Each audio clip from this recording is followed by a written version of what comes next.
Então, pessoal, chegamos à nossa oitava e última aula inicialmente de triângulos, falando da nossa próxima seviana, que é a bissetriz, que a gente já falou na parte 1 de ângulos, e agora a gente vai falar nela focando nos triângulos. Então, o que é a bissetriz? Bissetriz de um triângulo é o segmento de reta com origem em um dos vértices, de modo que ele divide tal ângulo desse vértice pela metade. Então, se aqui a gente tem a bissetriz saindo do vértice A, ela faz o que, gente? Ela vai dividir esse ângulo A em duas medidas iguais. Então, se aqui for x, aqui também vai ser x. Se aqui for 40 graus, aqui também vai ser 40 graus. Então, é importante que você enxergue que a medida vai ser dividida, tá bom? Então vamos fazer uma questão que vai usar essas medidas. Além disso, antes um pouquinho, pensem que se é um triângulo, também eu teria 3 bissetrizes, né? Teria essa aqui, dividindo esse ângulo em duas partes iguais, e também teria essa aqui, dividindo esse ângulo em duas partes iguais. Ok? Vamos ver um exemplo? Olha essa questão, pessoal, que não é tão simples. ABC é um triângulo retângulo em A, quer dizer que aqui é 90 graus, beleza?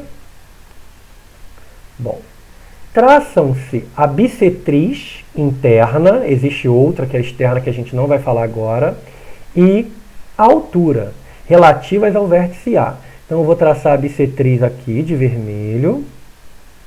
Lembrando que a bissetriz vai dividir aqui o ângulo 45 para cá e 45 para cá. E vou traçar a altura. Quando eu traço a altura relativa ao vértice A, lembrando que a altura vai formar quanto? Forma 90 graus com esse ângulo. Eu não posso afirmar nada sobre aqui, tá? Só posso afirmar que dividiu aqui e aqui é 90 e aqui também é 90. Calcule a medida do ângulo formado por essas duas sevianas. Opa, eu quero esse ângulo aqui, que eu vou chamar de x. Como a gente vai descobrir esse ângulo? Presta atenção. Eu vou pegar esse triângulozinho aqui, que tem um pedaço vermelho e um pedaço azul. Eu vou chamar aqui de A, aqui de B e C não podem, né? Eu vou chamar aqui de D e aqui de E. Então, vou pegar esse triângulo aqui, ó.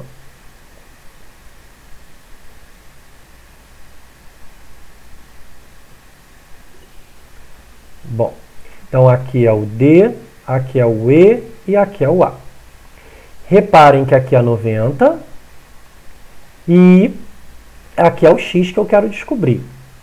Então, se a gente for tentar descobrir, por exemplo, um outro ângulo, eu vou conseguir. Vocês reparem que esse ângulo aqui, ó, que eu marquei de verde, ele é externo ao triângulo ABD. Então, esse ângulozinho verde, ele é a soma de 32 com 45. É a soma dos ângulos não colados, lembram? 32 mais 45, 77 graus. Então, esse ângulo é 77. E agora fica fácil, né? Porque se eu tenho 77, 90 e x, basta lembrar que a soma dos três ângulos desse triângulo é 180. Então, quanto vai valer esse ângulo x? 77 mais 90, 167. 167 para 180 dá 170, vai dar 13 graus. O ângulo formado por essa bissetriz e essa altura é de 13 graus. Beleza? Então, só lembrar que eu precisei primeiro descobrir o ângulozinho verde e depois eu substituir. Então, é uma questão que já tem que pensar mais um pouquinho, tá bom? Então, fiquem ligados, é uma questão que eu recomendo que tentem refazer. E é a nossa última questão dessa parte inicial, tá bom? Espero que tenham gostado.